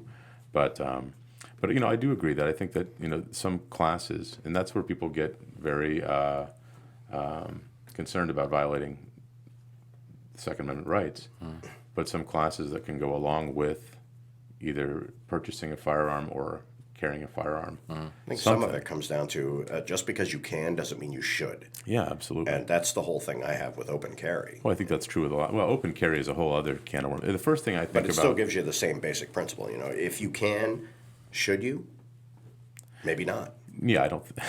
So the first time I saw somebody open carrying in Walmart, the first thing that goes to my mind... It's always Walmart. You know, but the first thing that goes through my mind is, I wonder if I could get that gun out of that guy's holster faster than he could. I'm not going to do Probably. it. I mean, that's a crime in and of itself. But it's the first thing that I'm looking at going, ooh, I could grab that. You know, I'm not a big fan of open carry. Right. And, But the sad thing is that's like the test. It's like, oh, I just got my gun and I'm legal. I'm going to go carry. I'm going to Walmart. right. And inevitably you see 5 or 6 people walking around with Rugers and Glocks and shit like that. And Yeah. everybody's looking at them like, are you out of your friggin' mind? Why do you need that in Walmart in Claremont or Lebanon? Right. What is the point? Do you expect to be attacked by a herd of, I don't know, Cape buffalo? But your argument that you're making also goes back to people who argue against the whole concept of either gun ownership or, you know, carry permit at all. And then that comes back to concealed means concealed. Right. If you have it out in the open, you're a target. Yeah. Period. You want to carry it, that's fine. Well, why do you want to advertise to everybody? Thanks to Mark's company, nobody ever knows if I'm carrying or not. So And there you go, because he makes quality product. That's right. The carry insurance is also like really great in not only the education aspect of it, but if you were to ever use your weapon, you know, like, you know, the $500,000 retainers are pretty common. You know, you literally from the scene, it says right on the back of your card to call this 800 number, attorney standing by, essentially. Yeah. If you were to ever use your weapon. And USCAA, That's the one I was trying to find out about. USCAA, is that what it is? USCCA. CCA, yeah, Concealed Carry of America, yeah. That's kind of the best one. That's the one I'm a member. Our holsters have been in their magazine, and I can't remember their acronym right now. Yeah. But yeah, I mean, it's a good idea. I hands down, and it's very reasonable. I mean, really, when you consider what you're getting for it, it's very reasonable. Yeah.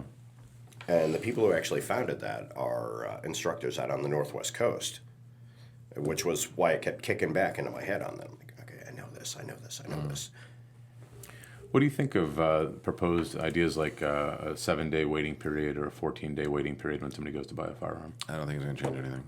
Do you think there are a lot of, I mean, none of us have the data, I guess, but impulse buys that then go out and commit a crime the same day or the same I think week? there are probably some, but I think that if they're impulsive enough to go buy a gun and go do it, they're impulsive enough to steal a gun and go do it. They're impulsive enough to, you know, zip tie a freaking road flare to a propane tank and throw it in a building. You know what I mean? Like, they're impulsive. They're not being rational. They will rent a Home Depot truck. They will do do something, a hammer, a knife. Drive a car into someone. It's not a tool. You know, it's Actually, not if a I tool remember problem. correctly, the last couple instances of people doing the immediate run to get a gun to be able to do something, they ended up going out to the range on property and killing themselves. So it wasn't a matter of going out and taking someone else. Yeah, it's a lot. I mean, obviously, a lot of the gun deaths that occur are suicide. Suicide. Yeah, and that's a big part of concern. But, hey, I'm going to go down to the range. I'm going to test this out. Hey, good deal. Oh, I see what you're saying. And, Accidental. they're at the range. No, it's not accidental. They go down there for a reason. There have been at least 3 in the last year alone where they've gone specifically to commit suicide at the range. So what would a 5 to 7 day waiting period have really done for them? Would they have found something else to do? Probably. Maybe. Yeah, I mean, that's, you don't know, I guess, is the answer. You can't second guess it. That's armchair quarterbacking. So what is out there with your experience, and I'm sure you must have worked with people over the years in various capacities where it made you nervous to work with somebody based on their lack of experience or what you witnessed with how they handle a firearm, just their demeanor. How do you handle that when you're in that situation? Well, it depends on where the situation is. If I'm at the range and it's not my range, like I'm the vice president of the club, so if there's something unsafe at my range, like I just shut it down quickly and promptly, loudly, and let them know that what they're doing is 100% not okay, and they need to be smarter than that. And I do it in a pleasant way, but a strong way. If that can really be done, I'm just loud, more than anything. Like, stop what you're doing, put the gun down on the ground, as I'm stepping out of the way. Downrange. So that's the biggest thing. But being vocal and being loud and being prominent, it sticks. You know what I mean? You remember, like, whoa, I did something bad. It's like yelling at a dog. If you say, "Hey, dog," it's not really going to do anything. But you say, "Hey, dog," you know what I mean? They're going to start negative reinforcement, but it still works. Sure, you're going to get their attention immediately. You're demanding it, and I mean that's the best thing. But then, as soon as everything is safe, then you instruct them what they're not doing right. You know what I mean? And then sometimes it's an a-hole that doesn't want any instruction because they know better than you, and then I just leave. Yeah. Unless it's my range, and then I ask them to leave. Being around somebody that's not safe is not smart, ever. You know what I mean? So if you're confident enough to handle the situation, I'm a chief range safety officer, as well. I took that course so I could handle these sorts of things. Yeah. And I thought it was also a good thing to be when I'm the vice president of a shooting club that does shooting, So I took that course a couple of years ago. I think good for 4 or 6 years, something like that. But yeah, stop everything, hands off guns.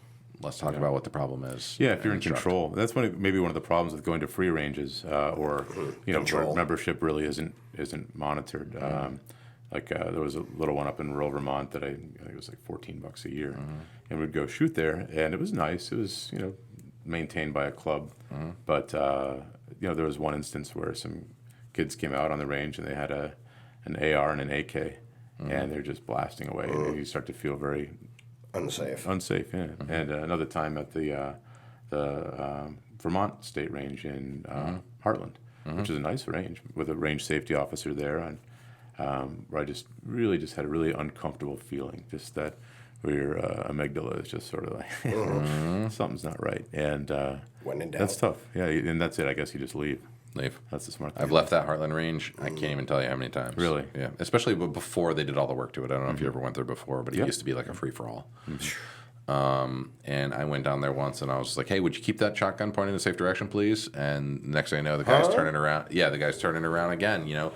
Finger in the trigger guard. And he's turning around, waving everybody, including his children, who are in the back in the sand without ear pro on. You know what I mean? It's just like a whole sorts of complete soup sandwich. This place is a mess, and I can't even tell you how many times I left that place. Yeah. And then there's been classes, like where bang, bang, bang, they're shooting and they have a malfunction. I saw a guy tip up and look down his barrel. Yeah. That's a Darwin Award waiting to happen. What are you doing? Like, why are you doing this? You were trying to advance yourself, and I appreciate that, but you need to know better than to ever look down a barrel of a loaded firearm. Unfortunately, it comes down to training at that point, and then you have to go, okay, 1, you have an extra chromosome, and I don't know how you got it. But 2, you need a trainer to realize that it's really a training tap, issue. rack, bang. Yeah, no, it's really a training issue because that guy has gone on to be a very prominent, very active, competitive shooter and doing a very good job. This was his first class ever. You know what I mean? It's a training issue. You know what I mean? And we did, I'm not going to say any names, but we did a very large holster contract for a very large police department, over 600 officers. 600 officers. And their duty weapon had a flashlight on it. and they were supposed to carry their duty weapon off duty if they were going to carry. And this officer didn't have an off-duty holster without a weapon light, so he had to take his weapon light off. So in the locker room, he's takes his gun out of his holster, he's taking his flashlight off the hand of his gun, and Kaboom. shot popped right into his locker, shot a 40 out of his SIG right into his locker.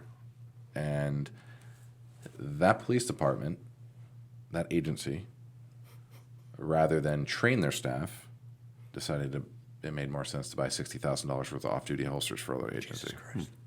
Rather than teach them to drop the mag, kick out a round, then take your flashlight off, and then you can put it in your own holster. They bought them all with holsters. Wasn't complaining. I got all the business. Great contract for you. Yeah. Perfect one. Yeah, and they still, they're throwing me 100 here and 100 there, so it's been wonderful. But it was a training issue. Jesus Christ. When you worked at the gun shop, how often was it where somebody would come in to buy a firearm where you just did not have a good feeling about it? Did that ever occur? Yes. And what did you do? Would you sell a firearm? It's up to me. Yeah. It's up to me as a salesperson to sell you the gun or not sell you the gun. If I'm not comfortable, I'm not going to sell it to you. And I'm not. And it wasn't just not comfortable because you're not safe. Like there was a little lady, I think she's 78 years old, 80 years old, something like that. She was not feeling comfortable. She wanted a gun. She wanted to purchase herself. I was like, ma'am, I don't think this is going to help you. You know what I mean? Like, It's like the one that comes in for the Desert Eagle. It's like I don't necessarily think that this is going to help you feel any safer. Yeah. And after talking to her, having a conversation with her, she's like, I appreciate that. I think you're right. And a lot of it's just educate them a little bit, give them a taste of what they're going to be dealing with, and they'll learn a lot. But then there was also times when people just act sketchy. You know what I mean? And then there was often times where they fill out the 4473 and they get themselves to certain questions, and they're like, I got to go get my ID. And then you never see them again. You know what I mean? It's like, oh, I have to answer this way, or I have the lie. This isn't going to work for me. I'm out of here. So, but then, like I said, the sketchy ones, I can just say no. Like, I'm not comfortable selling this to you. So with all of your experience and seeing the things that have gone on, I think the number one cause for people that have an interest in any form of gun control or gun regulation is that they want to, ideally, it comes, the most obvious thing is school shootings. Is there anything that you think would be worthwhile discussing that would help to limit, I don't think you can prevent, but to make it more difficult for people to access those firearms? Is there a minimum age that people should have? How do you address it? How do we move forward and make an impact? I don't think that the gun is the issue that needs to be addressed. I think there's other protocols and other things that need to be issued, and other ideas. I have a lot of ideas. We've talked about a lot on my podcast. Like, how about a few less iPads and we hire a veteran to stand at a school in a polo with a badge on the chest and a secured holster on his hip, greeting Have everybody properly trained SROs on property. And I understand that not all schools are warranted to that, but there should be a very valid lockdown procedure. There's no reason the front door needs to be opening for anybody unless they check in properly. If you got a duffel bag, you're not coming in, period. You know what I mean? Like, you need to have a reason to come into the school, I think that there needs to be focus on things other than the gun. Because I just don't think that's it. And I get that I'm biased. I get that I'm a very pro-gun guy. But common sense on daily activity versus the gun itself. You show up at a school, is there a reason you should be there? The Claremont schools are a great example of that. You show up, you have to hit the button automatically, and they check you out on the camera. If you have anything in your hands, they're going to ask you what you want. Other than that, it's like, okay, come on in. Yeah, our schools are similar. Yeah, you're coming to get your kid. Good. But is the gun part of the equation, or it should be totally hands-off? I don't think that there's anything that you can do legislatively to change any of those shootings. And I think that then the logic for a lot of people then goes to that's why we need to ban either assault weapons or, as that are framed as assault weapons or semi-automatics there are many people out there that would be just happy to ban all guns. And I think that that's where you run into all of these then different problems, even in having a discussion with somebody that it's either all or nothing in that case. Well, good example, Sandy Hook. They were talking about assault weapons. The AR was left in the vehicle. He went in with a SIG 226 and a Glock 17. Oh yeah, is that true? I have no idea. Yeah, he didn't go in with a rifle. He went in with his mother's pistols. The rifle stayed in the car. But then you come back to the same, But then it comes down to high cap mags, or as most of us still refer to them, standard capacity mags, because that's what they were created as. Right. But that's where you get people that say, well, If you have 8 rounds or 15 rounds, if you're gonna shoot somebody, you're gonna shoot somebody. That's how it is. If you want to kill somebody bad enough, and you are willing to take the hit, you're gonna do it. That's just a fact of life. They've proved it with assassination attempts over the years. If you want someone dead bad enough and you're willing to die for your cause, guess what? They're going to go. Yeah, for sure. But, I mean, everybody knows the name Dylan Klebold. I mean, at least our age or Columbine. younger, right. And his mother did a TED Talk. I don't know if you've watched that. It was powerful, man. But she had no idea. She had no idea. And there was nothing that Kids keep so much shit bottled up these days with their iPads and iPods and iPhones and everything else. They don't talk to us anymore unless we actually instigate the conversation. I'm having issues with that at home myself, but as long as you keep them in the loop, so to speak, at least you have an idea of what's going on. And if you, just push them to be a part of the family instead of being part of this electronic culture. And I hate to throw that down because I love technology for what it is. It's definitely helped us out. But it has also separated us. For everything that is supposed to connect us, we are being separated further and further every time someone gets online. We need to drop that stuff and actually start connecting as people again. Well, what you're talking about is connection as a connection as a human being, solution. As opposed to just, blah, blah, blah, blah, blah. I can type this out, and next thing you know, somebody hears what I say and take it their own way and decide to go out and waste a school. I'm angry, so somebody else can take that as a mission statement. So oftentimes you'll hear, the answer to a bad guy with a gun is a good guy with a gun. And a lot of times that's true. And I think that there's a lot of publicity out there that never happens. But that's not true either at all. There's a lot of incidents. There's so many instances where these shootings have happened. And if you look at them, the first thing that stops them is resistance. And whether they shoot themselves or they just disarm and they run.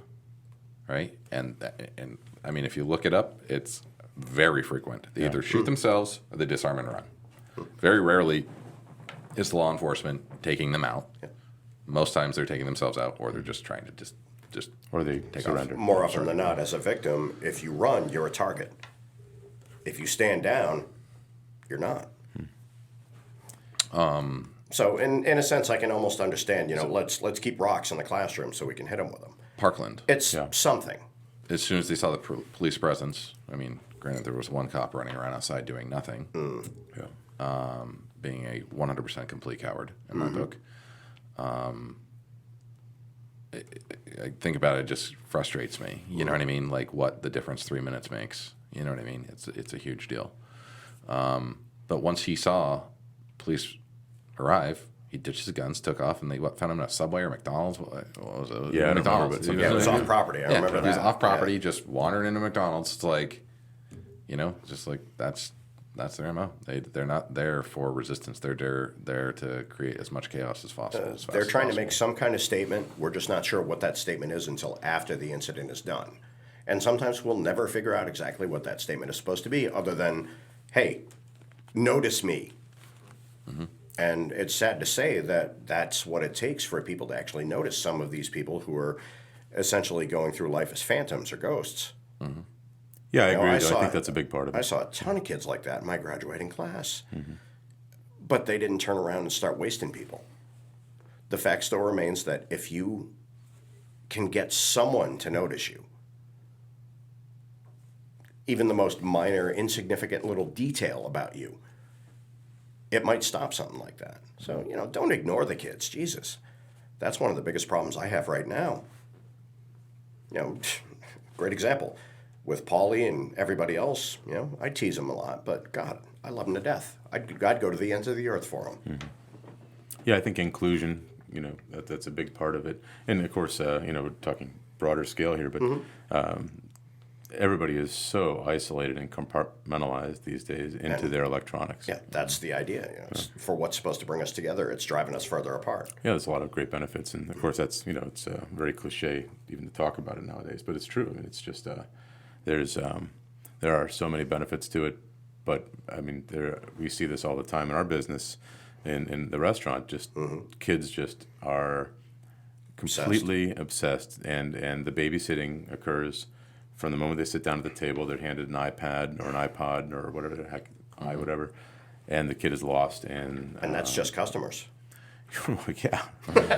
And and the adults will carry on their conversation or not, or they'll be on their phones too. But their kids are oftentimes They're zoned really out. lost. Yeah. But it's either that or have them running around the restaurant screaming. So, oh no, not that. The veteran at the door, that's a great thing that's been talked about. Some places have allowed teachers to carry firearms. And of course, there's always an outcry about that. But at the same time, if I was a teacher, I sure as hell would, whether they let me or not. At least take the training. And so any other things that are out there? I mean, in the teacher thing, is when you think about it, and we've talked about this on my show as well, it's like teachers don't make a lot of money. They're there for the kids. They love those kids. You know what I mean? They may not love every single one of them the same, but they are there for the greater good, right? They're there for the children. And you can't tell me that the majority of teachers wouldn't go into mama bear mode in that instance if they could, and they were trained, and they knew what they were doing, and they knew how to protect, and they felt confident with it. They may not be gun people. They may not go shooting on the weekend. But what would they do to protect those children? Anything. I think you'd be surprised. Oh yeah, I agree. I think that that's been witnessed already, and you see teachers doing all sorts of heroic actions. They're not doing it for the money. No. You know what I mean? They're doing it for the If children. they were doing it for money, they wouldn't be there. Yeah. Other ideas. I mean, I also had another idea, maybe not a veteran, but there's recruiting offices everywhere. So stick a guy in. Contractors. Yeah, essentially. No, he's there working. Yeah. It's Like like, you talking about a military recruiter? Or, yeah. Stick a recruiter at the front door. He's talking to the kids on the way in, introducing himself, but he's also resistance without saying a word. You know what I mean? He is. Everybody knows he's trained. You know what I mean? Everybody knows this man.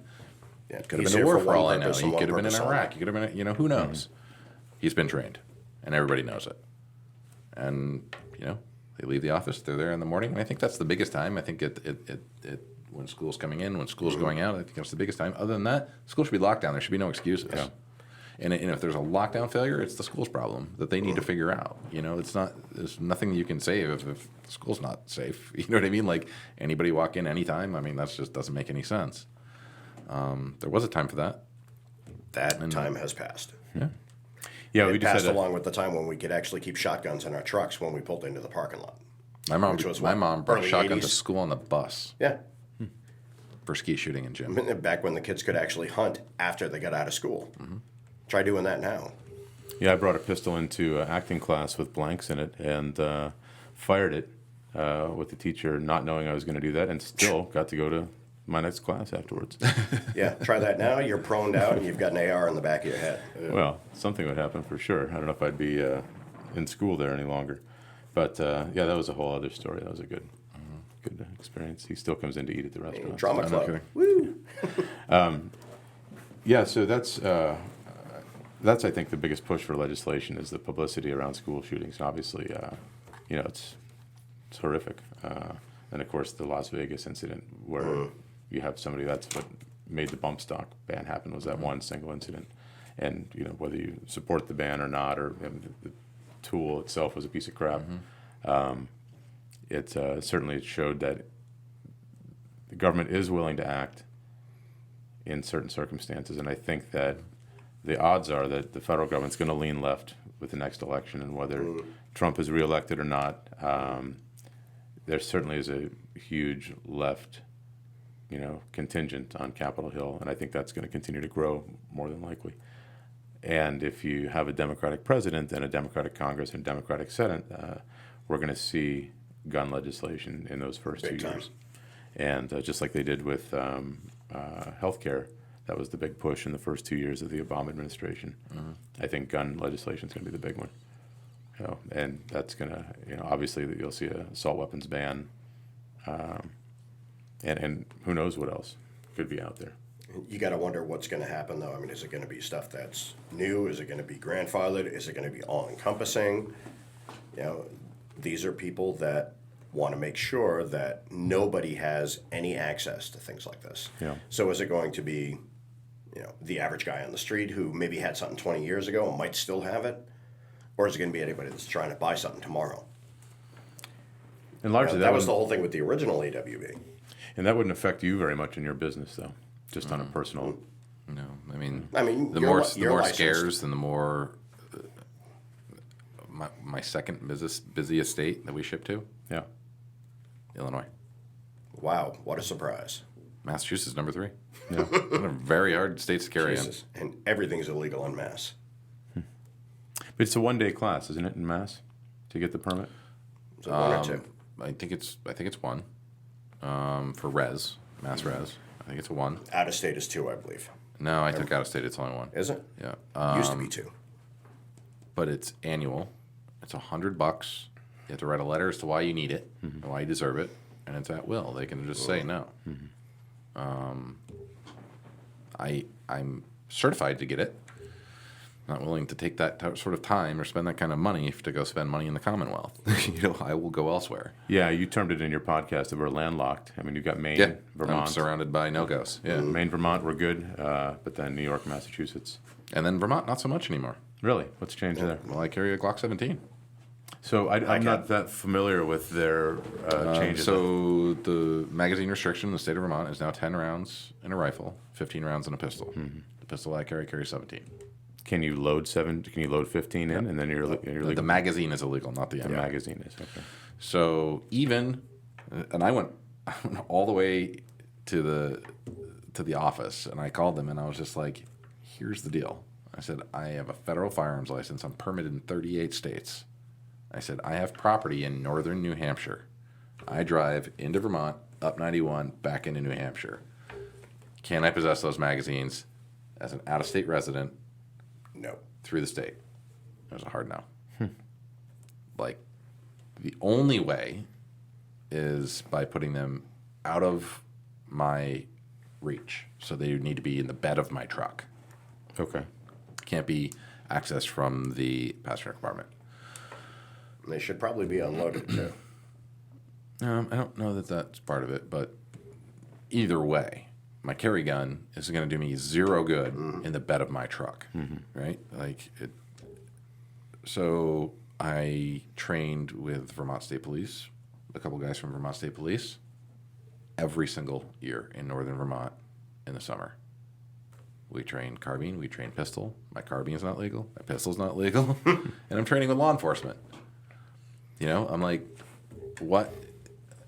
It's ridiculous, because at the end of the day, if you take a guy like me and you give me 3 mags with 10 in them, or you give me 1 mag with 30 in them, and you give me 3 targets and you time me, it's going to be the difference of about a second for me to do 2 reloads in the middle of all of that.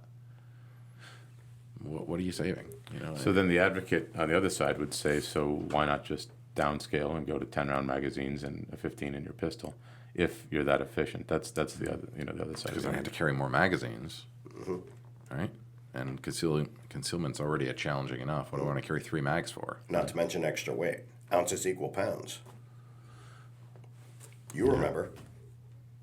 Well, yeah, but I mean, that would be the the devil's advocate argument on that. Yeah, I mean, sure, but still, what are we saving? Yeah, you're saving 2 rounds. Right. When you go back now to look at the reality of the situation, what's the real difference between a 15-round magazine and... Well, except my gun doesn't have 15 round magazines. No, but my point is to legislate that. To legislate 15 rounds is okay, but 17 is not. It makes no sense. Right. Yeah, but I mean, I guess you got to draw the line somewhere, is their argument. But, I mean, how many magazines are out there that are more than 17? Are there a lot of pistols with a larger than 17 rounds? Really? Yeah, and then, and another thing that they did is all of the gun shops in the state of Vermont that had, I know of one who was a friend of mine, he had over 300 guns that had high cap magazines in them, now considered high cap in the state of Vermont. He can't sell them anymore because they all came with over 15 rounds. So what's he got to do? He already owns the guns, but he can't sell them. He can't sell them. He can sell it without a mag. Who wants to buy a brand new gun without a magazine? Yeah. So, or he has to buy mags that are low cap to go in the mag, go in the gun. You know what I mean? They did that to all the businesses in Vermont. Yeah. But It's like if you New own, York with the but SAFE if you Act. but if you own them prior to the law, you're okay. But as a Prove it. dealer, he can't. Yeah. Prove it. Right. How do you know when I got my mag? There's no serial number in a mag. Oh, so the magazine itself, you're saying? Yeah. If it was owned prior. Yeah, it's grandfathered, Yeah. Anything prior to the but not for non-residents. assault weapons ban. Only for actually residents. had So that's where markings on I have a mags. problem. Is Yeah. I can't go through there because I'm not a resident. But if you're a resident and you own that Glock 17 mag that holds 17 rounds prior to the ban, you're good to go. Well, that whole grandfathering idea is stupid anyway. It's ridiculous. The whole law is ridiculous. It was a pacifier for the people that were pushing him. It's a stopgap measure. Let's not forget he is Republican. Yeah, right. Signed it. Yeah. Yeah, no, one of our coworkers was very upset about that. It's very frustrating for me, and more than anything, just to see like the business, like my buddy's business. It's like this is Vermont. Like we don't have gun laws. We've never had gun laws. The only gun laws in the state of Vermont prior to this was no loaded rifles in a truck, and there was no silencers for a long time. Don't shoot your wife. Well, that's not a gun law. That's a murder law, right? So, and then those Tomato, gun tomato. law, and and the low loaded rifle and truck it's a fish and game violation. You know what I mean? Because it's a hunting issue. They don't want you jacking deer out of your truck. Right. Get it? But yeah, I mean, silly. Yeah, you don't see a whole lot of rifle racks in the back windows of trucks anymore.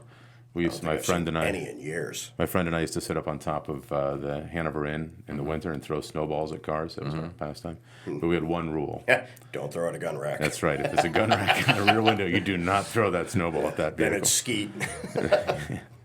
Yeah, it was a good rule. Yeah. It worked out okay. So what are you up to next? What do you got planned? You said you're traveling out west. This is all business related? All business, yep. So I got 3 of my top customers in Denver, and then there was a big show with one of my other top customers in Washington, in Seattle. So the Denver trip, I got 3 customers, quick visit there. I landed Monday, leave Tuesday type of thing, 3 meetings, and then I'm in Seattle for the rest of the week. And while I'm in Seattle, I've got this big show, but then I'm also going to do some site visits, some factories. So Aero Precision and Nice. then a company called ZevTech. I'm going to go tour both of those places with those guys. And what does that do for you, for your business?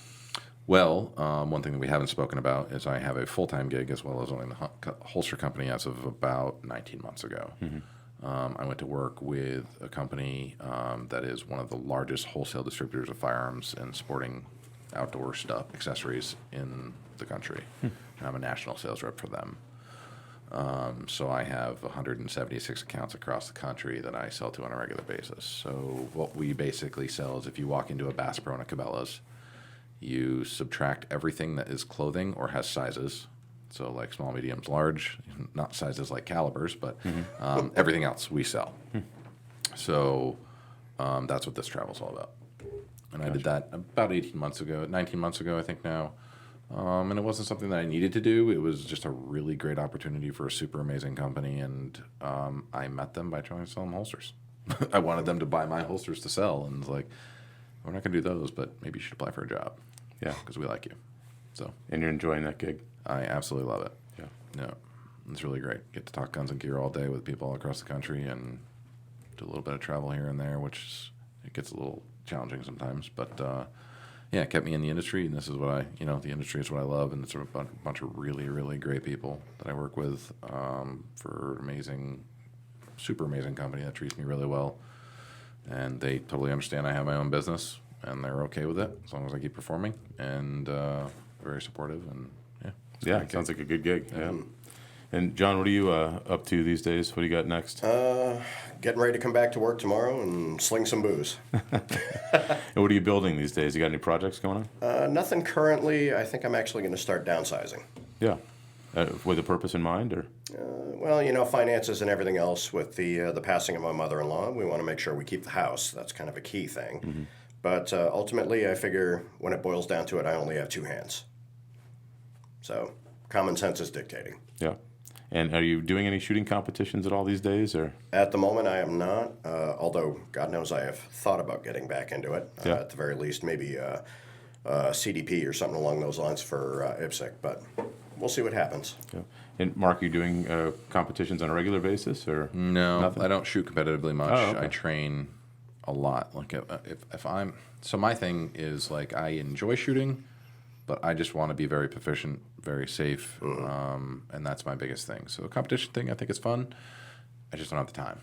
You know what I mean? I essentially got 2 jobs. I got 2 kids and a wife, and my time for range time I need to keep for making sure that I went to the range yesterday, out of it. and I talked about it on my podcast. When I go to the range, I'm very strict about going with a purpose. I am going to work on this today, and I stick to that. And that's how I try and stay sharp. Because I feel like if I'm going to be the guy carrying a gun, I owe it to me as well as everybody else to be responsible enough for it to really know where every bullet's going.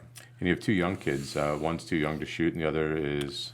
Yeah, I have 17 months and 12. And 12. And so 12-year-old is involved. Yep, she shoots. She does really well. She shoots 22 better groups than me sometimes. It's pretty surprising. And Well, John, females are always easier to teach because they actually listen to the instructor. Yeah. You know, I've got an 11-year-old and a 13-year-old. The 13 it's a has wife. no interest whatsoever in shooting. The wife is pretty much, mama bear. I'll learn what I have to be able to take care of it. But the mini-me, that's a different animal entirely. She's already talked about joining the service. She wants to go into distant exotic lands and meet exciting, unusual people, et cetera, et cetera. That's my kid. Yeah. It is what it is. and if people want to find your business online, Yeah, they can go to squaredawaycustoms.com. And if you want to email me and talk about anything or add any questions, you can get me at mark@squaredawaycustoms.com, Mark with a K. and the big thing is if you place an order with Squared Away Customs, you are legally bound not to inquire about that order, from what I recall. Please. Yes, do not ask how long it's going to take, or it will take longer. It will get delivered eventually. We're literally a one-person company handling all of the correspondence, and it gets a bit overwhelming at times. So I God try. bless Corey for his work. Yep. So we try to be super sharp on our lead times. Sometimes we go a little long, but we do our best. Yeah. Cool. Yeah, well, my experience with your product has been excellent. Good. I appreciate that. Aces all the way. Yep. All right, well, thank you very much for joining us today. I really Absolutely. appreciate having you both here. Happy to come back anytime. All right, thank you. Thank you again for joining us today on Radio Free New Hampshire. Don't forget to tell your friends about the episode, and if you enjoyed it, please do let us know. Take care, and we'll talk to you again soon.